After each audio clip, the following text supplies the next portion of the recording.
بسم اللہ الرحمن الرحیم۔ السلام علیکم۔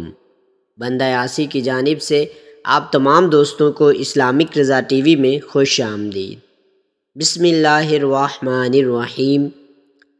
حضرت عبداللہ ابن عباس رضی اللہ تعالی عنہ اپنے والد سے روایت کرتے ہیں کہ عبد المطلب نے بیان کیا کہ موسم سرما میں ہم یمن کے سفر پر گئے تو میں ایک یہودی عالم سے ملا، تو اس نے مجھ سے پوچھا، تمہارا تعلق کس خاندان سے ہے؟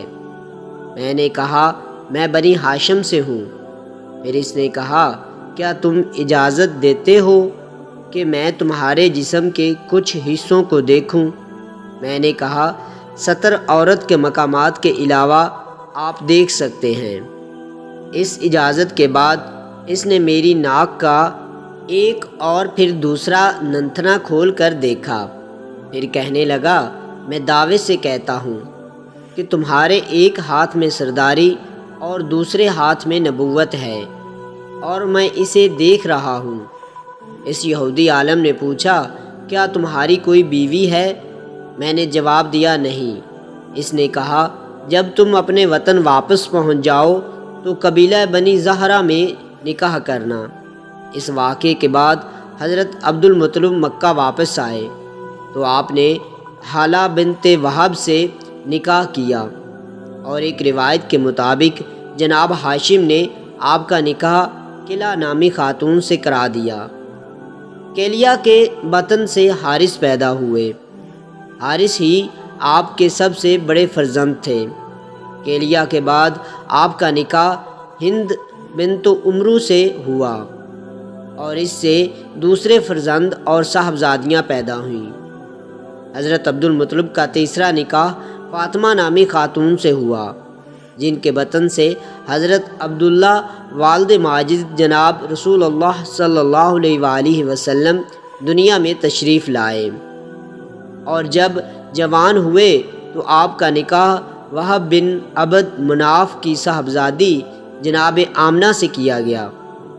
حضرت ابن عباس رضی اللہ تعالی عنہ سے روایت ہے کہ عبد المطلب نے زمزم کی کھدائی میں جب اپنے مددگاروں کی کمی محسوس کی تو انہوں نے منت مانی کہ اگر اللہ تبارک و تعالی نے مجھ کو 10 لڑکے عطا فرمائے اور ان کو دیکھ لوں تو پھر میں ان میں سے ایک کی قربانی کروں گا۔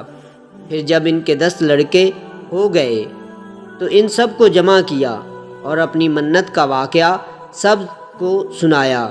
سب نے کہا، مناسب ہے، آپ جس لڑکے سے چاہیں منت کی تکمیل کریں، مگر انہوں نے قرعہ اندازی کی اور حضرت عبداللہ کے نام کا قرعہ نکل آیا۔ پس وہ ان کو ہاتھ پکڑ کر قربان گاہ کی طرف لے چلے، اور ان کے ساتھ چھری تھی۔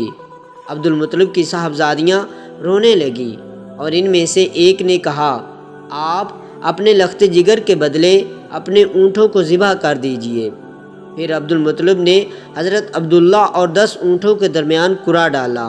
اس زمانے میں آدمی کی دیت 10 اونٹ تھے۔ نتیجے میں قرعہ جناب عبداللہ کے نام نکلا۔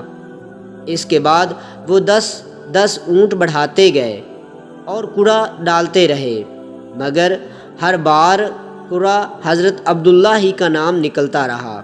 بالآخر 10ویں مرتبہ میں 100 اونٹ اور عبداللہ کے مابین قرعہ اندازی میں اونٹوں کے نام پر قرعہ نکلا۔ اس موقع پر عبداللہ نے تکبیر بلند کی اور دوسرے افراد نے ان کے ساتھ ہم نوائی کی، اور سب اونٹوں کو ذبح کر دیا گیا۔